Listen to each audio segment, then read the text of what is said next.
Assalamualaikum warahmatullahi wabarakatuh. Bismillah, alhamdulillah, wa syukurillah, ala nikmatillah, la haula wa la quwata illa billah, amma ba'du. Pemirsa, ketemu kembali dengan Kilamo Putro. Salam budaya warisan Nusantara. Pemirsa, izinkan saya untuk melanjutkan keterangan-keterangan saya tentang Sandikolo Bumi Mojopahit. Pemirsa, melanjutkan keterangan yang lalu,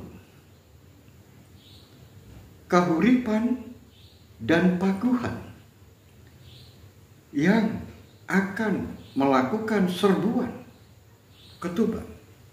Tentu saja mereka juga melakukan persiapan-persiapan yang matang. Maka bertemulah seorang panglima perang yang ditunjuk oleh Bri Pakuhan yang ketiga, yaitu Temenggung Haryo Tembung, bertemu dengan seorang kepala prajurit Telik Sandi dari Kahuripan, yaitu Haryo Banteng Lama. Saat mereka bertemu, yang dibahas adalah bagaimana caranya, strategi apa yang harus dilakukan dalam rangka untuk bisa menjebol pertahanan dari Tuban. Maka timbul sebuah ide agar Tuban ini bisa dihancurkan, maka harus dicari orang dalam untuk menghancurkan dari dalam.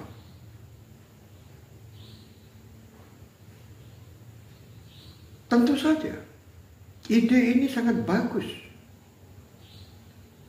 karena akan menjadikan pertempuran melawan Tuban akan lebih cepat karena ada petunjuk-petunjuk dari dalam. Nah, maka seorang Telik Sandi dari Kahuripan ini menemui seseorang yang bisa diajak kerjasama. Orang Tuban itu adalah Bekel Saprang. Di dalam pertemuan rahasia antara pimpinan Telik Sandi Kahuripan, yaitu Haryo Banteng Lama, melakukan kesepakatan dengan Bekel Saprang, yang mana Bekel Saprang diberikan tugas secara khusus, yaitu untuk langsung menusuk ke jantung pertahanan. Artinya adalah apabila pemimpinnya ini mati, maka pertempuran itu akan lebih mudah, atau dengan mudah mereka itu akan menyerah. Oleh sebab itu, Banteng Lamat bersepakat dengan Bekel Saprang, yang mana Bekel Saprang diberikan tugas untuk membunuh Adipati Haryo Tejo, dengan imbalan apabila tugas ini berhasil, maka dia akan diusulkan menjadi Temenggung atau menjadi panglima perang di Tuban, atau lebih tinggi lagi. Akhirnya kesepakatan ini disetujui bersama. Maka bekerjalah yang namanya Bekel Saprang ini. Pemirsa dimanapun Anda berada, tindakan-tindakan Bekel Saprang, tanda-tandanya ini sudah pernah disaksikan oleh Pangeran Wirobrejo Yaitu pada saat ada orang-orang Tuban yang menangkap orang-orang luar yang melakukan kerusuhan di Tuban.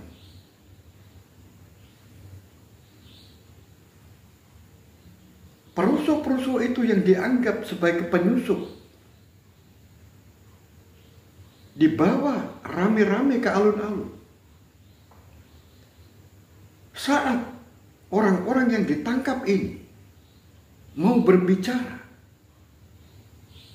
maka keris bekel saprang ini sudah menghunjam ulu hatinya, sehingga orang ini tidak berbicara apapun karena sudah dibungkam oleh bekel saprang. Ini pernah disaksikan oleh Pangeran Wirobrojo. Tetapi saat itu Pangeran Wirobrojo tidak mempermasalahkan. Nah, sekarang bekel saprang ini mulai berpikir, karena dia memiliki kesanggupan untuk membunuh Haryo Tejo, maka celah yang dia bisa lakukan adalah melalui selir dari Haryo Tejo. Pemirsa dimanapun Anda berada, Adipati Haryo Tejo ini memiliki 4 istri. Istri yang pertama adalah istri permaisuri, yaitu Raden Ayu Tejo. Selir yang pertama adalah Endang Sitoresmi. Endang Sitoresmi ini wanita yang memiliki perawakan tubuh yang sangat indah, walaupun wajah tidak begitu bagus, kalah apabila dibandingkan dengan selir-selir yang lain. Tetapi potongan tubuhnya sangat indah. Kemudian didukung dengan kepandaian berbicara. Kemudian selir yang kedua bernama Sri Gandri. Dan selir yang ketiga adalah selir yang paling muda. Namanya adalah Wonowati. Nah, bekel saprang ini sebelum Endang Sitoresmi ini menjadi selirnya Adipati Haryo Tejo, saprang ini pernah menjalin hubungan dengan Endang Sitoresmi. Dan sampai sekarang pun dia juga masih punya hubungan baik, walaupun sudah tidak ada ikatan untuk melangsungkan sebagai suami istri. Karena bekel saprang menyadari tidak mungkin bisa meraih orang yang dicintai, karena sekarang sudah ada di pelukan Adipati Haryo Tejo.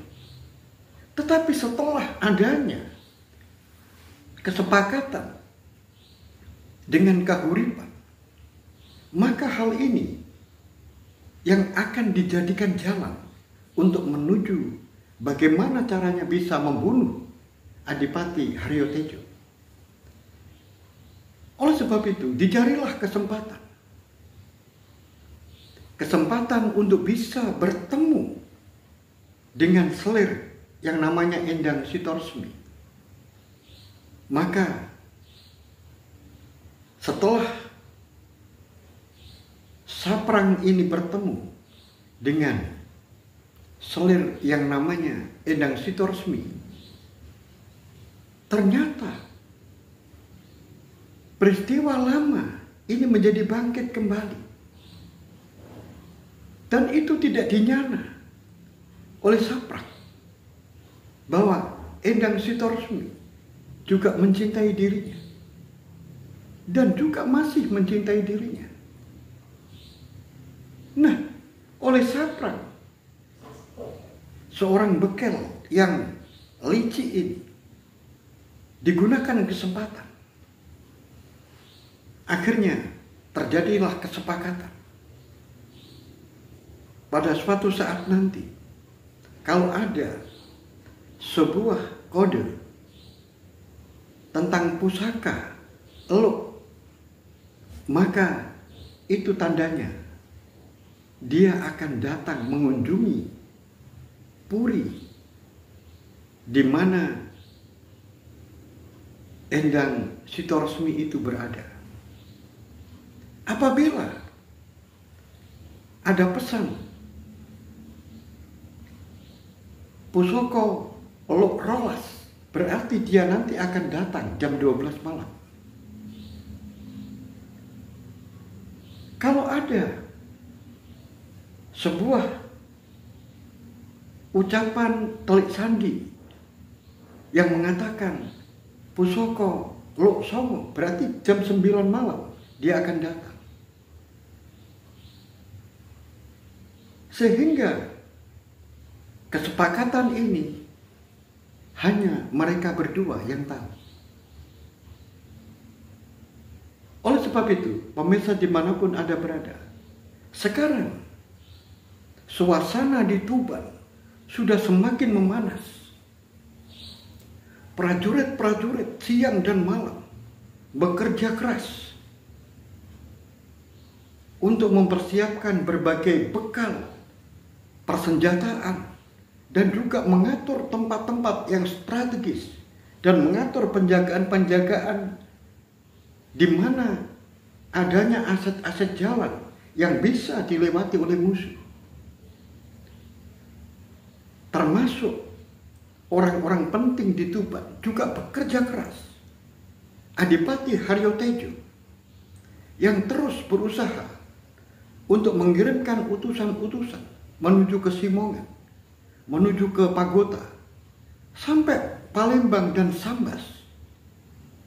Karena pada suatu saat nanti, apabila benar-benar Tuban ini perang campuh akan terjadi, maka Adipati Haryo Tejo akan mendapatkan bantuan-bantuan dari orang-orang itu, termasuk menantunya, yaitu Syekh Ali Rahmatullah, juga dikirimi surat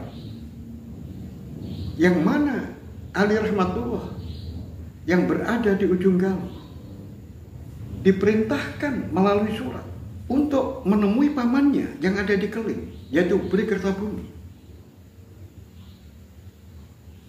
Ali Rahmatullah diharapkan bisa menjelaskan duduk permasalahan terhadap pamannya dan bahayanya Tuban terhadap gempuran Pakuhan dan Kahuripan. Dan yang lebih penting lagi adalah Ali Rahmatullah diharapkan bisa meyakinkan pamannya, yaitu Bri Keling, Raden Kertabumi, bahwa Tuban tidak melakukan kesalahan apapun. Ini merupakan sentimen pribadi, kebencian dari Bri Pakuhan yang ketiga terhadap Tuban.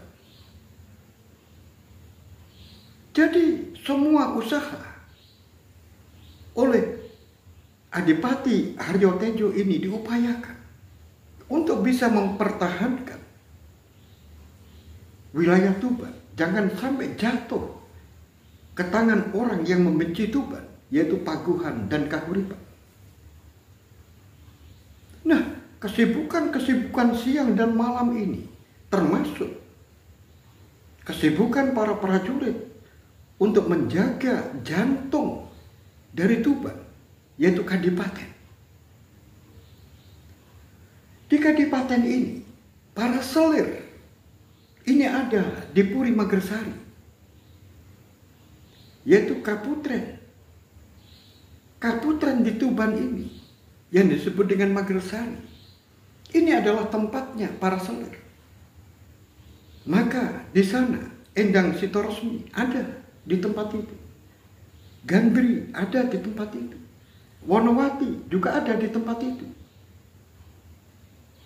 Dan orang yang dipercaya untuk mengatur para selir ini, mengatur tentang makanan dan kebutuhan-kebutuhan yang diperlukan oleh para selir ini,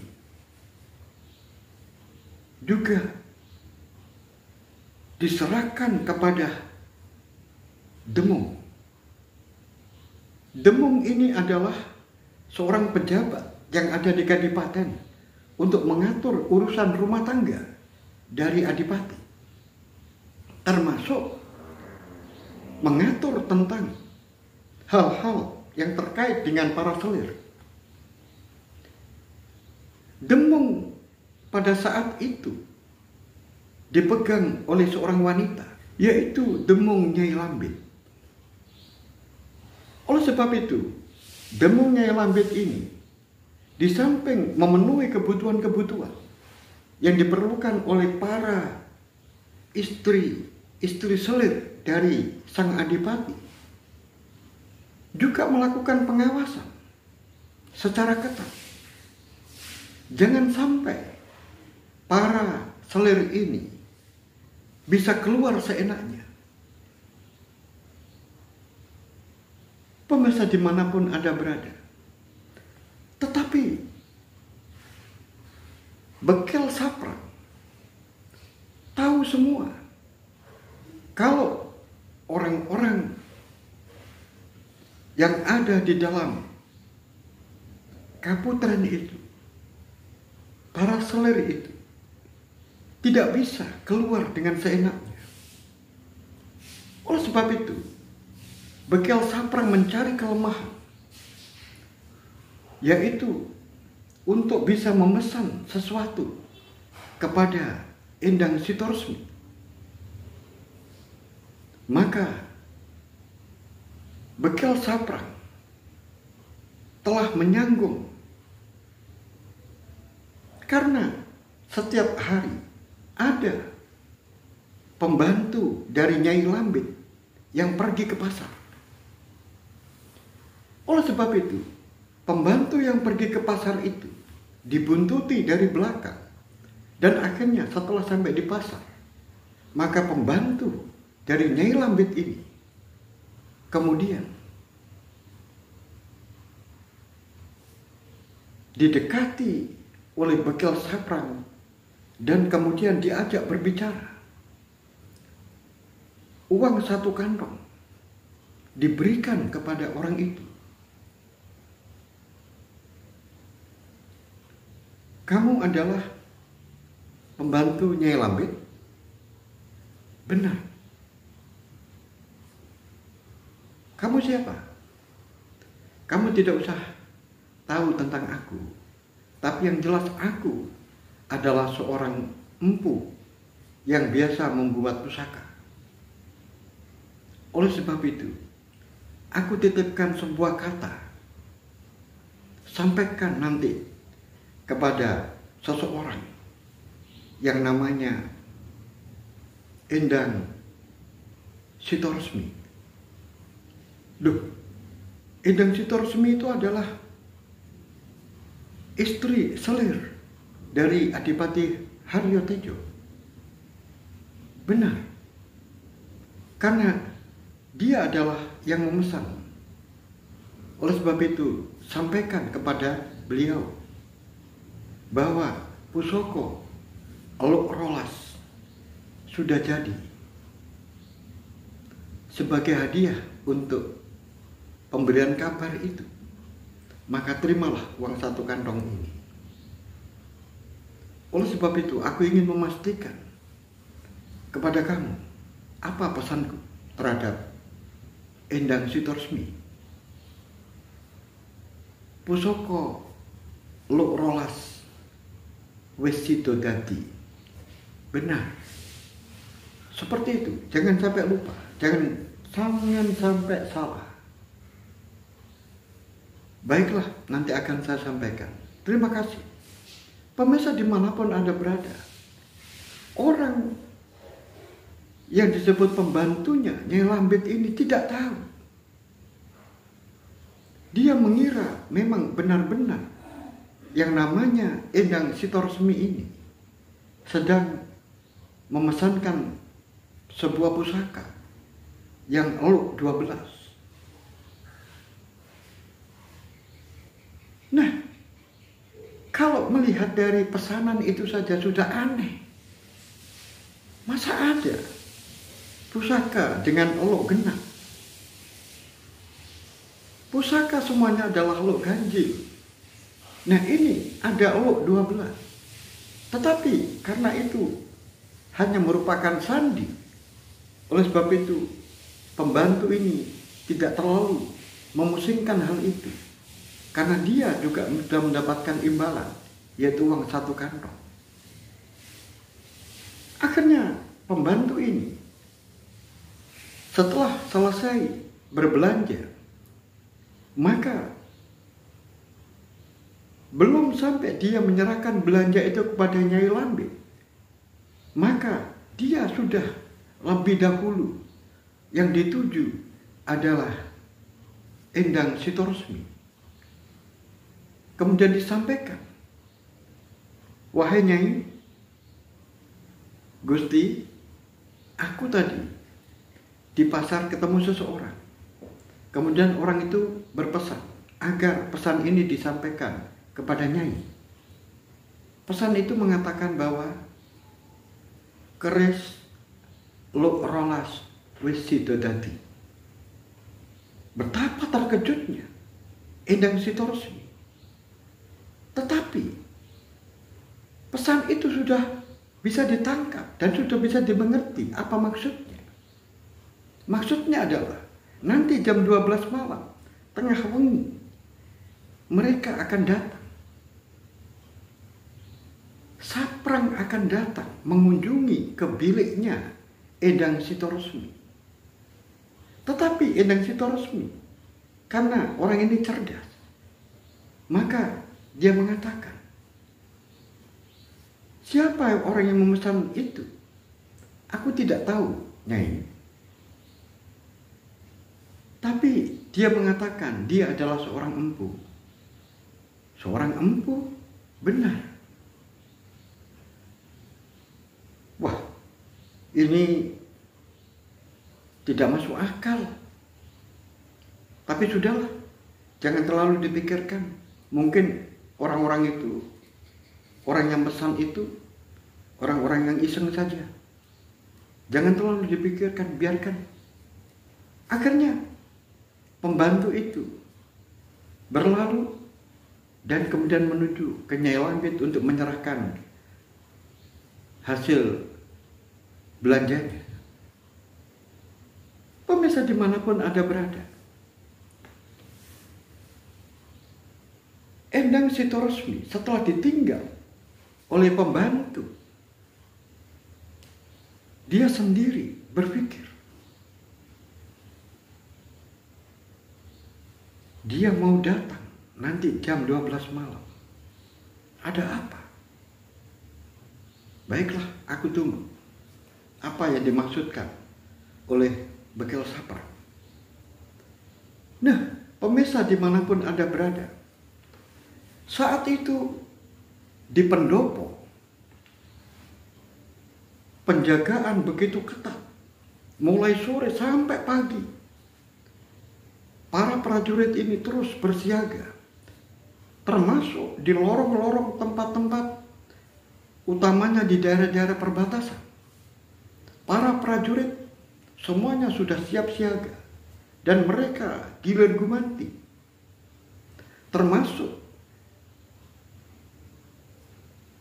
di tempat-tempat di mana para tokoh Tuban ini bertempat tinggal.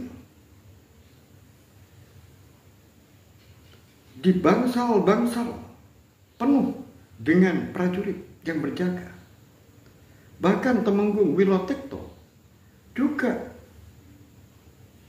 yang biasanya tidak begitu sering datang ke bangsal itu, tetapi sekarang bergiliran antara Temenggung Wilotikto, kemudian Senopati Haryo Sugondo, dan juga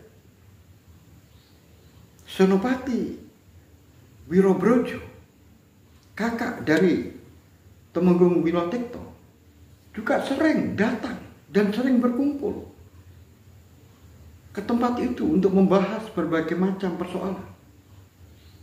Nah, di saat sudah malam mulai merambah, maka Bekel Saprak yang sudah berjanji untuk bertemu dengan seorang selir yang namanya Endang Sitoresmi sudah mulai menuju ke sasaran. Dia mulai menuju mepet ke tembok. Kemudian lampu-lampu yang ada di sekitar itu dicoba untuk dibunuh, dimatikan. Di saat ada bayangan-bayangan orang yang sedang berjalan yang mencurigakan, Bekel Saprak tidak sadar kalau ada orang dari jarak jauh mengikuti gerakan dirinya. Oleh sebab itu, prajurit itu dengan seorang diri mencoba untuk membuntuti Bekel Saprak yang mulai menuju ke tembok Kaputren di Tuban. Setelah mereka terus membuntuti dari jarak jauh, alangkah terkejutnya prajurit ini melihat ada orang yang melompat tembok masuk ke Puri Kaputren. Wah, orang itu mencari mati. Kaputren itu adalah tempat yang sakral yang tidak boleh dimasuki oleh siapapun kecuali adipati. Ini ada orang yang berani masuk, melompat tembok. Oleh sebab itu, prajurit ini akhirnya mendekat tembok itu dan dia mencoba untuk bisa masuk ke puri itu untuk memastikan orang itu adalah siapa dan apa yang akan dilakukan.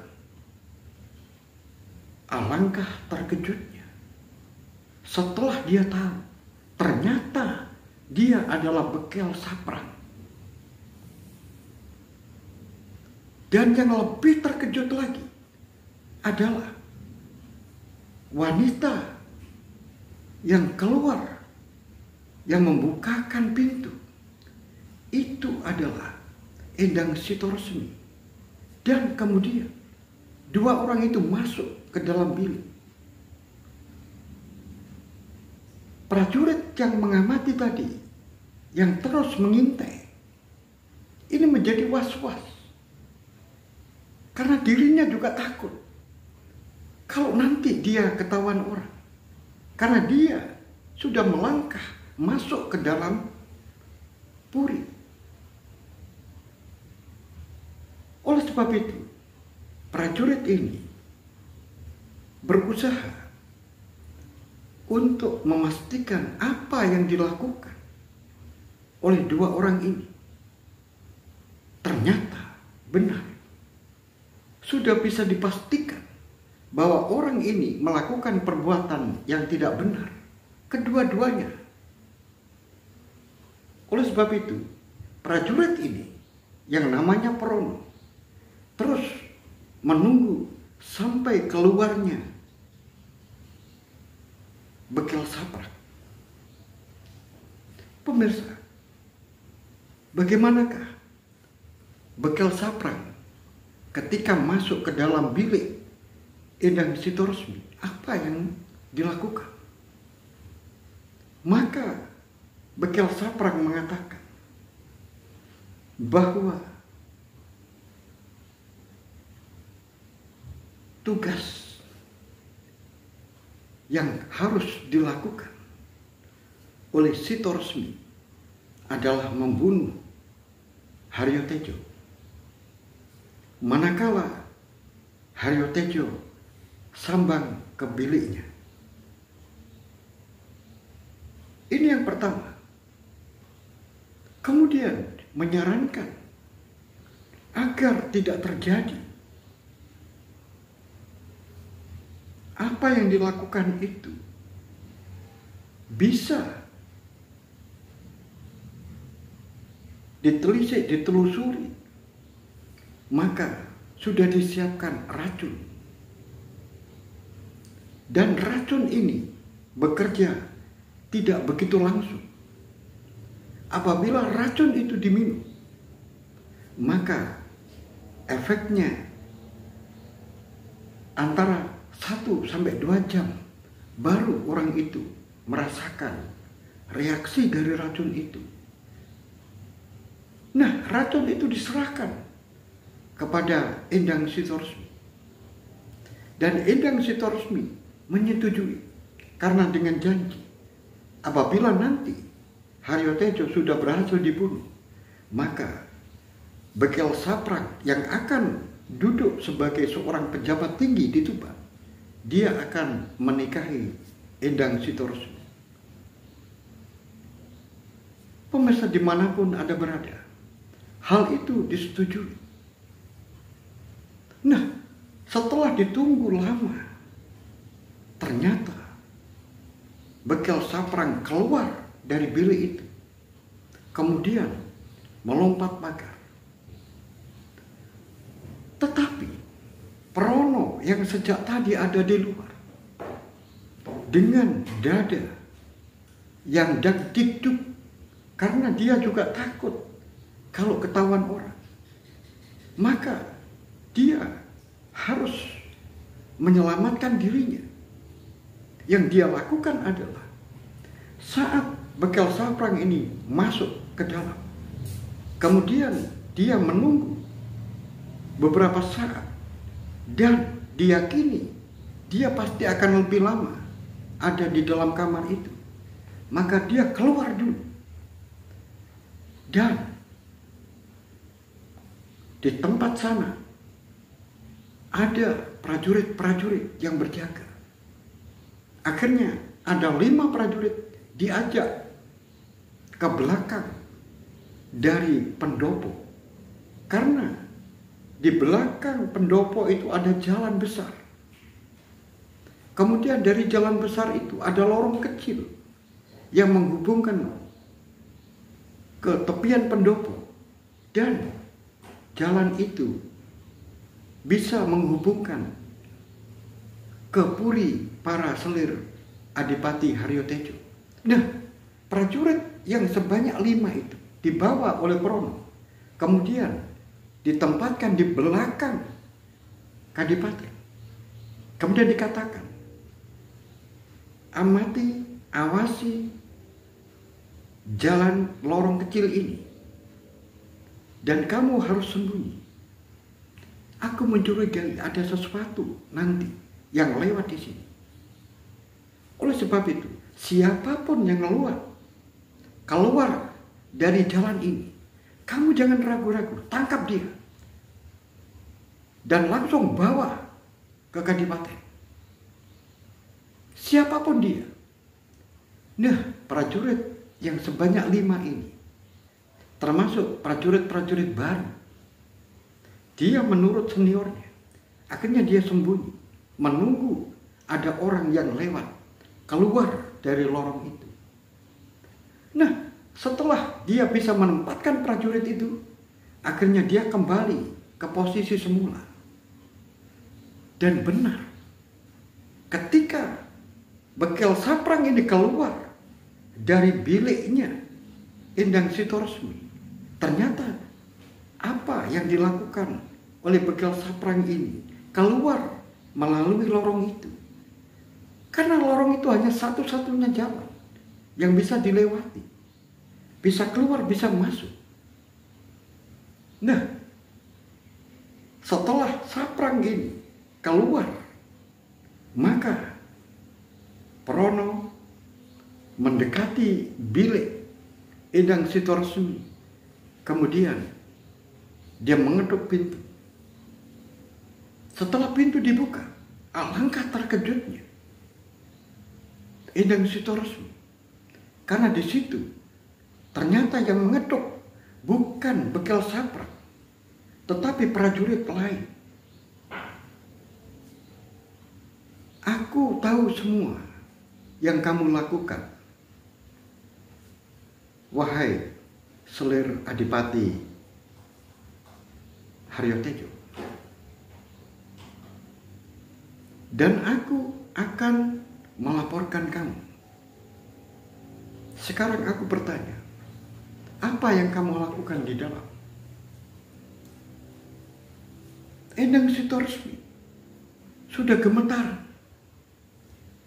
karena ternyata ada orang lain yang bisa mengendus apa yang dia lakukan. Akhirnya Endang Sitoresmi ini tidak ragu-ragu, langsung memegang orang itu, menyeret masuk ke dalam. Kemudian dia telanjang bulat di hadapan orang itu, yaitu prajurit yang namanya Prono. Prono, seorang pemuda yang masih lajang, melihat apa yang ada di hadapannya. Dia imannya runtuh, dan akhirnya terjadilah perbuatan yang tidak diinginkan. Setelah itu, Endang Sitoresmi menjerat pemuda ini. Apakah kamu masih berani melaporkan perbuatanku bersama Bekel Saprak? Kalau kamu melaporkan, aku juga akan mengatakan bahwa kamu memperkosa aku. Maka kamu mati, aku pun mati.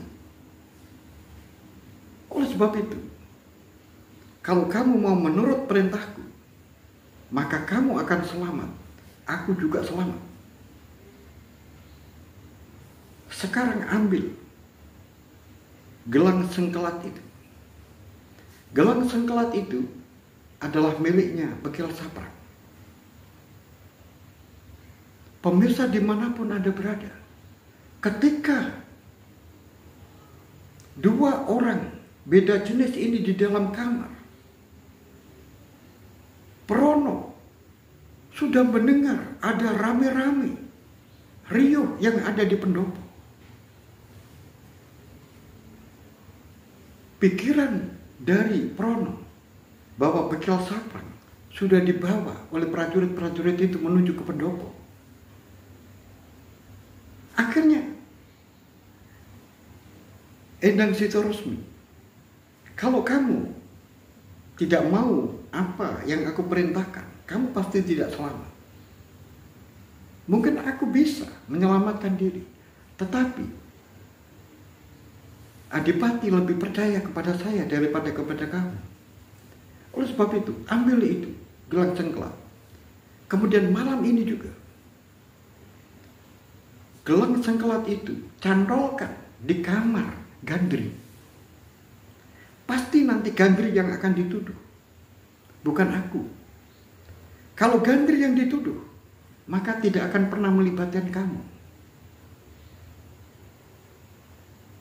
Akhirnya Prono bingung, karena waktu yang begitu mendesak, dan nanti dikhawatirkan rame-rame di pendopo ini akan menggugah orang-orang yang ada di Puri. Oleh sebab itu, dia cepat mengambil gelang sengkelat itu. Dan ketika ada rame-rame di pendopo ini, selir-selir ini ternyata bangun dan kemudian saling mengintip untuk mengetahui ada apa di pendopo. Nah, di saat-saat itulah mereka semuanya keluar dari pondoknya. Akhirnya bilik selir Gandri ini dimasuki oleh Prono. Kemudian gelang sengkelat itu dicantolkan pada cantolan yang ada di kamarnya Selir Ganteng. Dan akhirnya Prono keluar dari puri itu, melewati, lompat dari tembok puri dan akhirnya keluar lewat belakang. Dan tentu saja Prono menuju langsung ke pendopo. Ternyata benar, bekel saprang sudah ditali di sebuah tiang.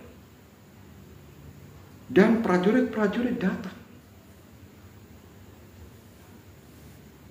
Tubuhnya bekel saprang sudah banyak yang lebam-lebam. Mungkin karena terjadi pertempuran antara dirinya dengan 5 prajurit itu. Atau mungkin dia dipukuli di pendopo itu karena dia tidak mau mengaku. Mulutnya yang disumpal gombal, tidak bisa berbicara. Akhirnya Prono hanya bisa melihat dari jauh. Dia tidak mau mendekat. Pemirsa dimanapun Anda berada, bagaimanakah kelanjutan cerita ini? Apakah tindakan dari Adipati Haryotejo terhadap saprang ini? Dan apakah perbuatan licik dari Selir yang namanya Endang Sitoresmi ini akhirnya bisa diendus oleh orang lain? Apakah dia selamat? Pemirsa dimanapun Anda berada, bagaimanakah kelanjutan cerita ini? Oleh sebab itu ikuti terus cerita ini sampai selesai. Sampai di sini akhirul kalam. Billahi taufiq wal hidayah, waridha wal inayah. Assalamualaikum warahmatullahi wabarakatuh. Salam budaya warisan Nusantara.